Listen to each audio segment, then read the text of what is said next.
Welcome back, fellow armchair generals. The world is not yet ablaze. There's some small fires burning in Spain. And over here in China, we have this what is this called here? Provisional government of the ROC. Okay, yeah, there was the sort of puppet state. And whatnot. And Japan is doing pretty well for 1938. Pushing into there now. So they're doing well. There, like I say, some fires burning, but the world is not yet totally ablaze. We do have the armored division here. Yeah, we can join the attack into Barcelona. But hey, if you're new here, please smash the subscribe button, and everyone, they can lick the like button. It's very tasty. Trust me, it is. And of course, I loved hearing your comments, so please post them. Oh no, I don't. I just want this division here.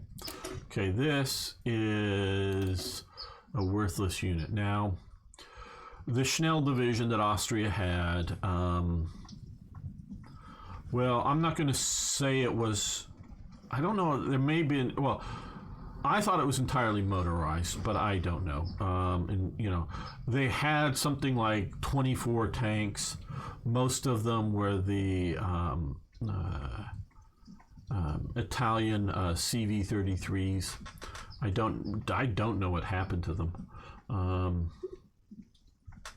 Whether Germany gave them to Italy. I've only seen post-surrender Italian CVs being used by German forces, and then again, those are not the army that I've seen them being used by, but like Organization Todt and other sorts of German occupation forces, sort of for internal security. So I don't know what happened to the CV-33s that Austria had. Now, they had pulled the Italian machine guns out and put in other machine guns, so I don't know what they did. But see, if we were to go to this, we don't have the trucks available, but we have just about everything else here. So yeah, let's do that. So now we have a division here. Like I said, we won't have the trucks, but we'll have just about everything else. So now this actually becomes a useful division that, well, I'll just recruit. I don't know, did it go worse than that? Okay. Let's see, what'd you mention? Let's see, what did Holiday Punch say? Oh, right, they invaded my port near where the Polish border used to be, and now I'm just trying to, okay. Happy is a nation whose history is boring. Yes, very true. That's why I like European history better than American history, because most of American history is what I would consider boring. But hey, I like living in the country of the boring history. Let's see. Blomberg-Fritsch affair. Our two most senior army officers have been exposed for indecent actions. We have no choice but to force them to resign and hire new staff to replace them.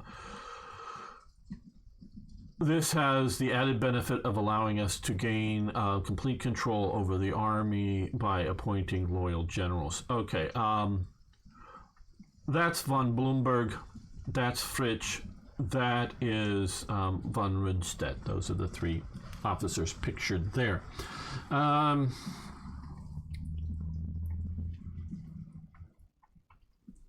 think the Horschbach Memorandum comes after this time period, but these two gentlemen here have a lot of prestige within the army, a lot. Blomberg is basically a holdover as head of the armed forces, basically effectively the defense minister. Now, like I said, they've made the choice of not having a defense minister or minister of war, or whatever you want to call him here. And for the military staff, because we just lost chiefs of the army, they don't have a replacement. So You don't have the head of the armed forces officers, which are often the army for most countries, at least for Germany here. You do have the heads of the army, which are different than the heads of the armed forces.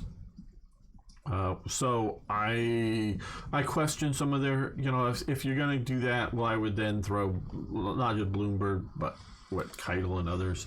Because, Brauhitsch does replace Fritsch here, but basically it's Keitel who replaces Blomberg as head of the armed forces. But this really here secures heavily the high command for Hitler and loyalty, like I was saying. Now, for indecent actions. Well, okay. In the Weimar Republic, in the Weimar government, prostitution is legal so long as you're a registered prostitute. Well, Blomberg is an older gentleman, not terribly old, but older gentleman who's single.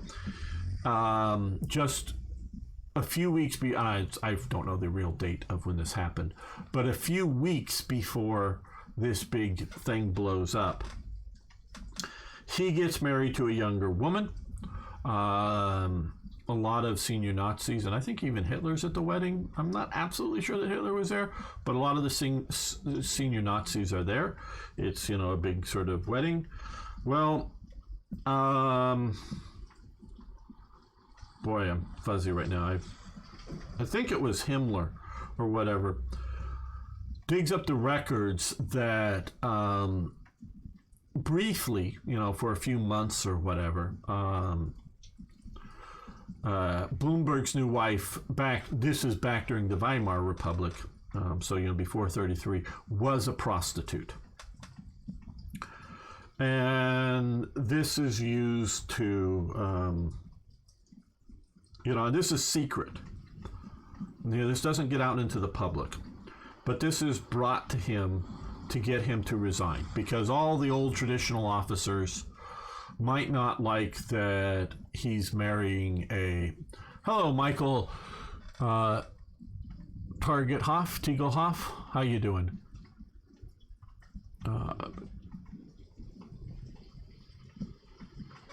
And so he's sort of, shamed into resigning. Now, Fritsch is his clear replacement, moving from the chief of the army to head of the armed forces. He is also very popular with the Army officer corps, and thought of as a very good, very efficient, both are thought as very efficient military leaders. Now, how they would have done with World War II, I don't know. You can't know. Now, to get rid of Fritsch, and this is also at basically the same time, this definitely is coming from Himmler, is that they have records of arresting a Fritsch with the same name for soliciting gay prostitutes or some such thing. And I forget exactly why it's an arrest. Not because prostitution is legal or whatnot, but it was a gay prostitution thing and had been arrested. Now, if you look at the details of it, the guy had the same name, but there's some description elements, I think particularly age, that it's not him.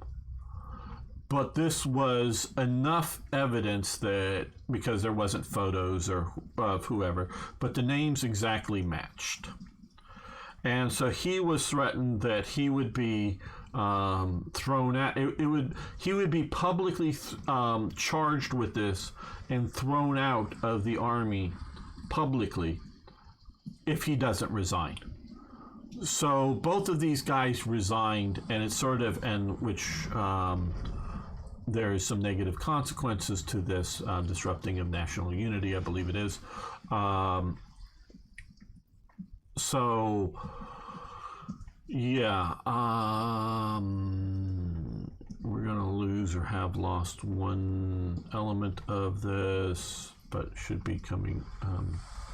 So this is what happens. It's really it probably would never have come out that Blomberg's wife was a former prostitute. He goes into retirement, has a nice sort of peaceful retirement. Fritsch also similarly. But that's sort of the way it goes. Now we can form the Oberkommando der Wehrmacht.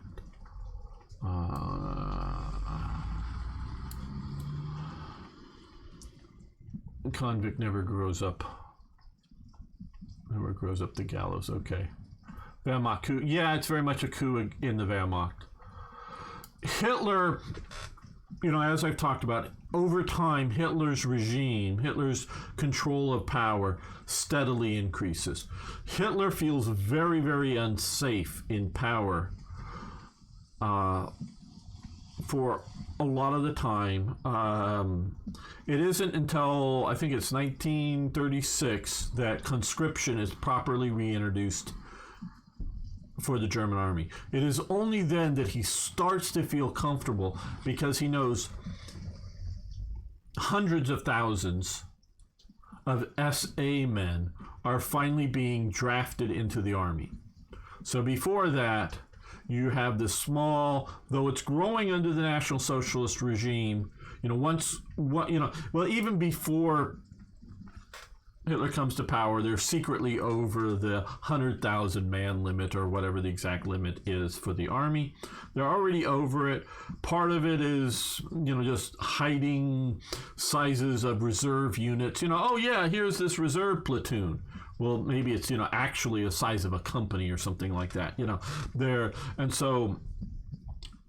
Reserve units and other things. So they're hiding the size of the army, but they're still sort of being careful before, and even before the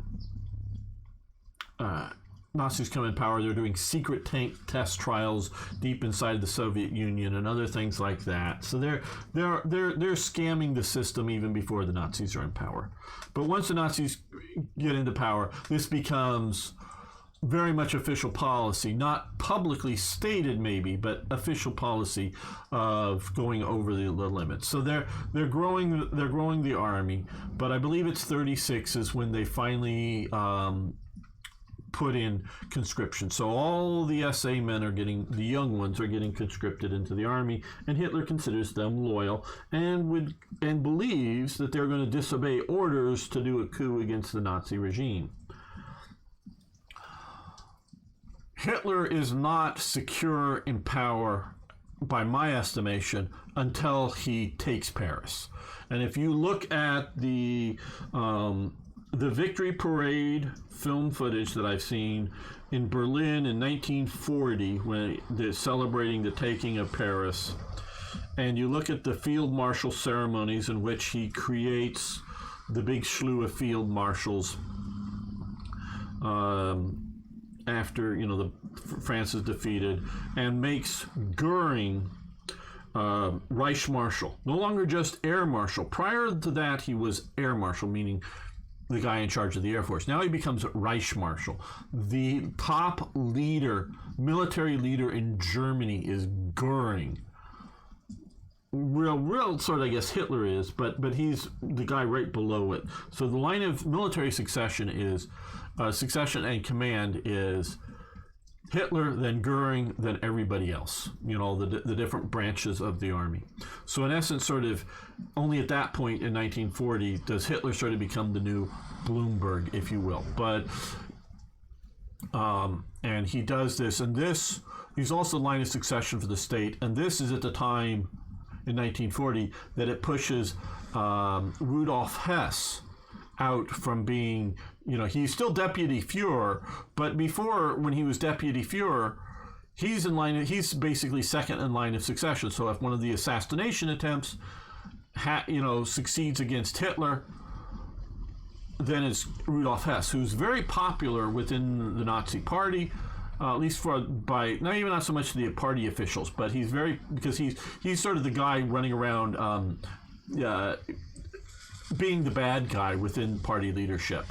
But he's very, very popular with the people. He is the main guy that for all the major speeches, he comes out and gives sort of a warm-up speech and an introductory to when Hitler's speaking. So we don't normally see much of that today, but he very much was sort of, the warm-up act for Hitler, and is very popular.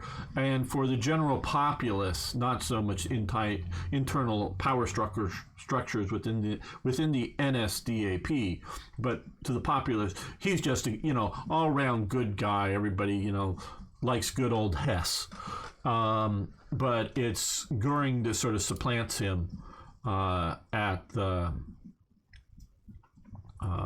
that point. And then, of course, you later get his flight to Britain to try to regain relevance, I would say. What's Sebastian saying? The wise nations pushes its fools, the foolish, the wise. Okay. Well, punishes the fools, the foolish, the wise. Okay. Yes. That sounds something out of Socrates, but I don't know the quote. Where it comes from, yeah, it would have been successful if they hadn't been moved meeting to the bunker in another room. Yes. The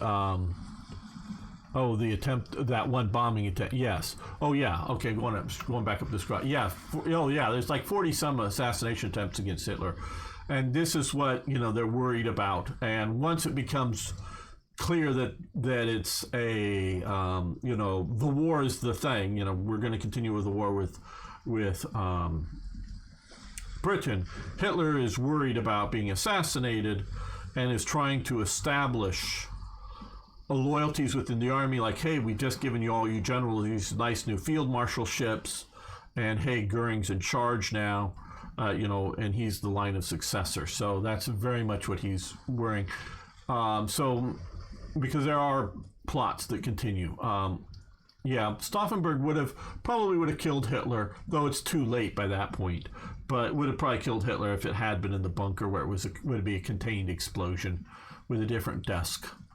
I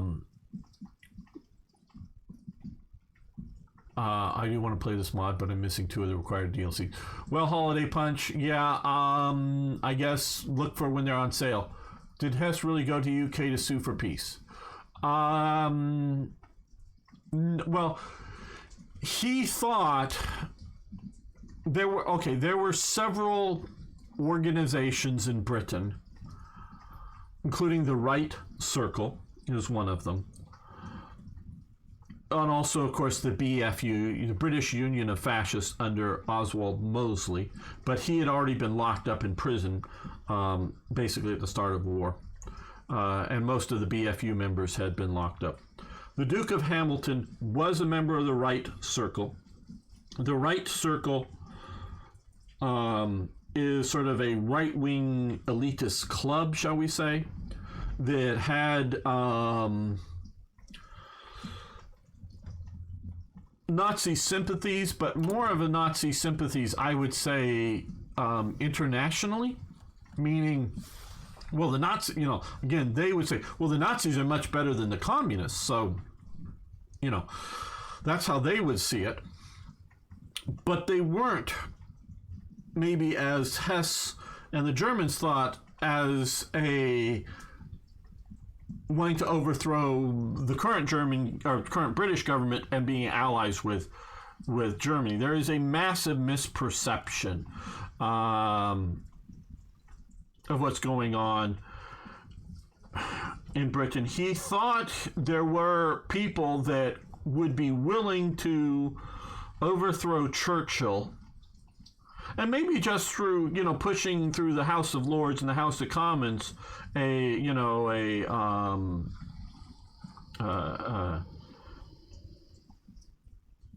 what's it called? No confidence vote. Try just to bring down the, not necessarily like guys with guns running in and storming the building. Play, please. Yes, you're right, Paul. But trying to bring down his government, and then try to organize up a maybe not so much sue for peace, but a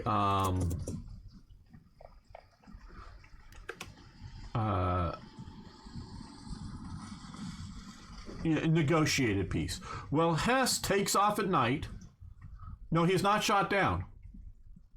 Hess takes off at night in a BF-110. He needs to fly up to Scotland. He knows where the estate of the Duke of Hamilton is. It's sort of in this area. He flies at night. He's a pilot, but this is, again, at night. And, we'll do this. This is going pretty quickly here.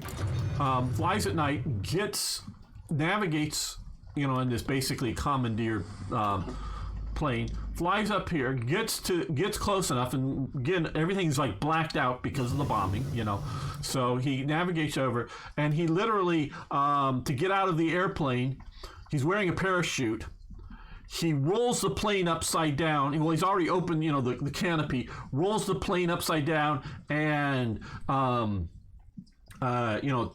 unhooks his seatbelt and falls out of the airplane, and then pulls his parachute and gently lands on and is captured by a local farmer. And yes, his plane then crashes.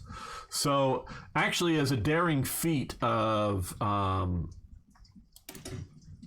piloting and parachuting and whatnot, it was a quite remarkable thing. So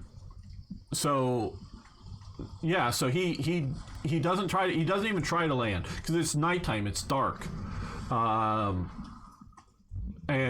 Britain is basically in a state of blackout, and it's just out in the countryside. There's no way to find a large enough field to land in, so it's clearly a one-way mission. So he flips upside down. Now the Duke of Hamilton is not at that time in residence at his estate, and his local tenants, shall we say, aren't people that are going to somehow, hide Rudolf Hess to get him to the Duke of Hamilton or some nonsense like that. So they turn him over to the police and whatnot. So it's a pretty daring do of a secret mission, if you will. Crazy, but and he's successful until he has to sort of talk to a farmer, and he speaks English. Hess speaks English. Hess is born in Alexandria, Egypt, and raised there as a young kid in sort of the English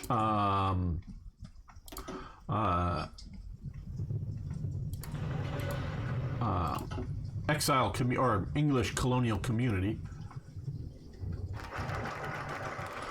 Yeah, and captures him. Well, I mean, basically it's, Hess is alone in Scotland, in the countryside, wanting to meet with the Duke of Hamilton. So he's like, hey, can you take me to, Duke of Hamilton? So it's, and sort of I got a pitchfork, and you stay right where you are and don't that.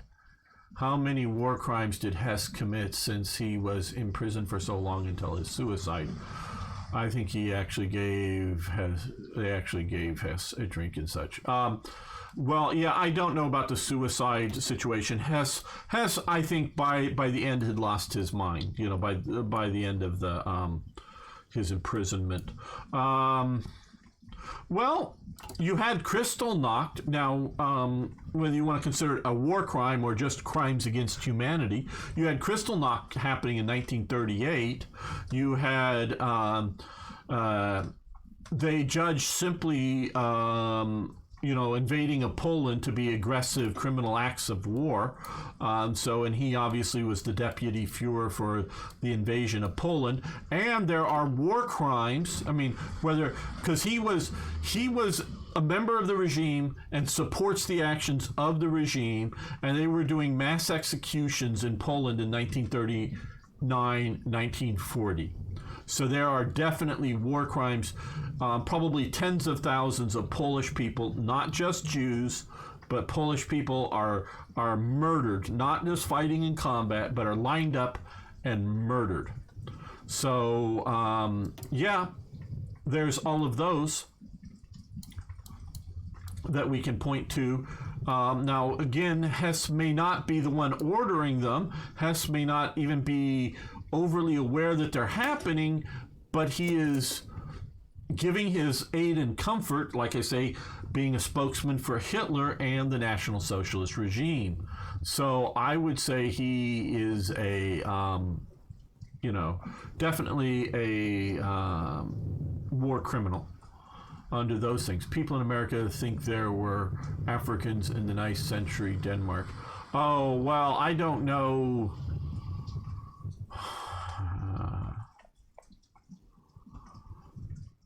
Now, I don't know what you're talking about specifically, Sebastian. Now, the Vikings did take slaves, but my understanding, most of the slaves were like Anglo-Saxons and Celts and Franks and, whatever you want to call a Spaniard at the time, or Russians or whatever.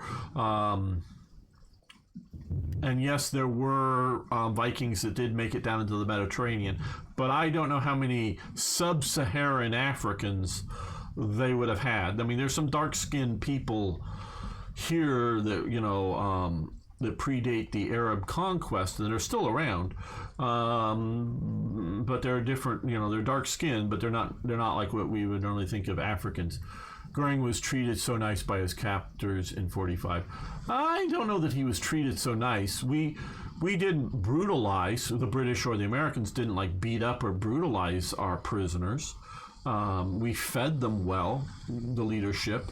We gave them a cot to sleep on. I don't know how comfortable a bed it was, but it wasn't like a wooden plank that the Soviets might have, or have them sleep on the floor or something. At least for we're not talking large, There was starvation going on in some American prisoner of war camps because they just weren't feeding the prisoners enough, and it got corrected, but calorie count was way too down for some of the stuff, and it was more of a thought, well, we'll just give them the minimum calories, but it was under what they should have. So but for the leadership, it wasn't that. But most pilots were killed on the spot by British civilians. Oh no! There were very surprised how Joseph Mengele got away with everything he had done. Well, you can look at the rat lines and the escape lines that people got out. But that wasn't immediate priorities in getting it. Well, 45. Well, I mean, I don't know who exactly you're talking about. I'm sure some of them died in 45 because they were being shot down. But a lot of the British, they captured a fair number of German downed pilots and air crews. I mean, also the bomber crews. No, the British people weren't particularly rough on them. I've seen a lot of photos in a train station with 3 or 4, home guard or some sort of, guys in uniforms with some sort of rifles standing there with a couple of Germans, Luftwaffe uniforms with civilians moving around the train station. They're just, getting them to wherever, using the transport, they're under guard.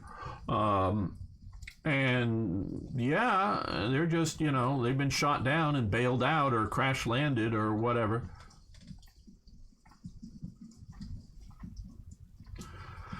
Now you have Ernst Udet, and I think it's either 43 or 44. I forget the dates. I'm not good on dates, people. He commits suicide at his desk, Ernst Udet. He's one of the sort of organizational leaders of the Luftwaffe. And they're going to hold a big funeral for him. And Mulders, one of the high Luftwaffe aces, over 100 kills, is coming back for his funeral, riding in an airplane, not as the pilot, but riding in an airplane, and that airplane crashes and he dies. So Udet's funeral takes out Mulders and whatnot. Okay. Burn the naval treaty. Plan Z. Cooperation, 21 days. Form the Waffen SS.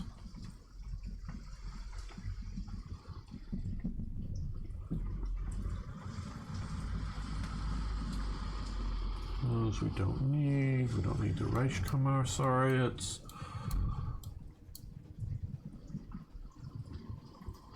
We still, how close are we to getting that? Okay, 18 days, but that means we can do something else in the meantime.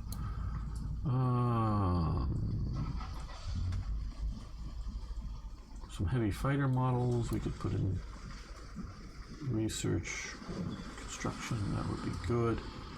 Military factories, let's do Continental Army.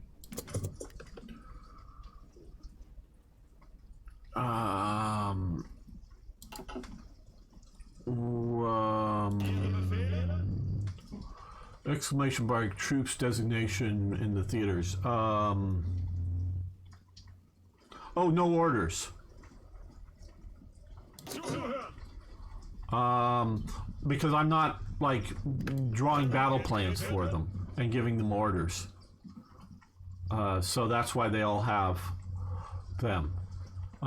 So I don't play using them, so they have the red exclamation marks there. I just used it. Otto Keitel was his name. I think he was force highest. Okay, with aerial victories. Yeah, I don't know him. I don't know Otto Kittel.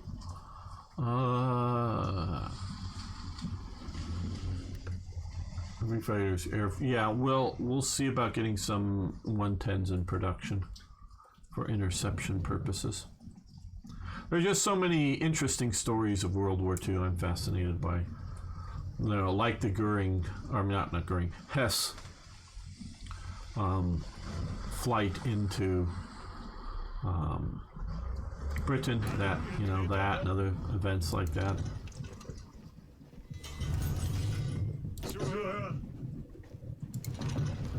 Well, let's put it this way.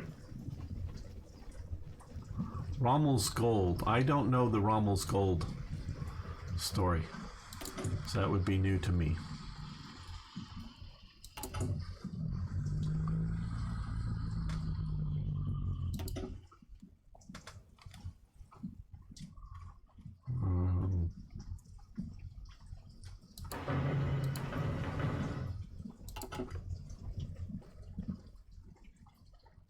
Heard about the Norwegian Gold.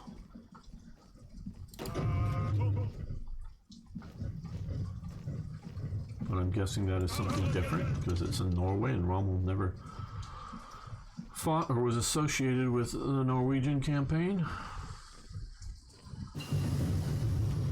Computing machines, great. That will help us with all future research.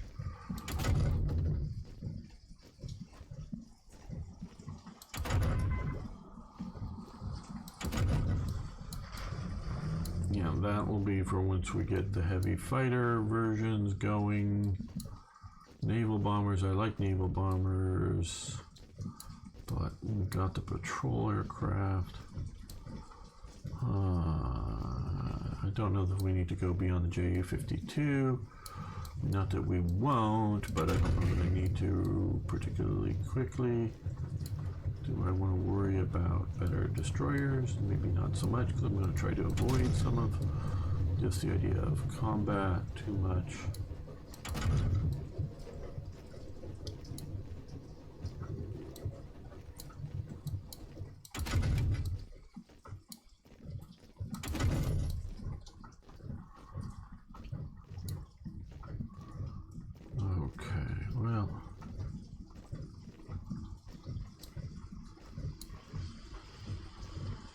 Machine gun.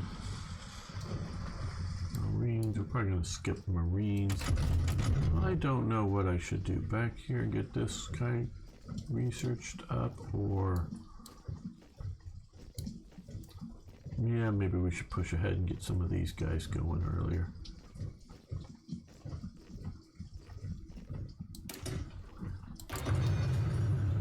Okay, it was a cache mainly comprising gold ingots and believed to be worth millions of pounds. It was called Rommel's Gold, which just disappeared. Okay, well, yeah, like I say, I've not particularly heard that one, but I don't know. But I think we're going to end this episode here. I want to thank you all. I think we're also going to end the live stream here.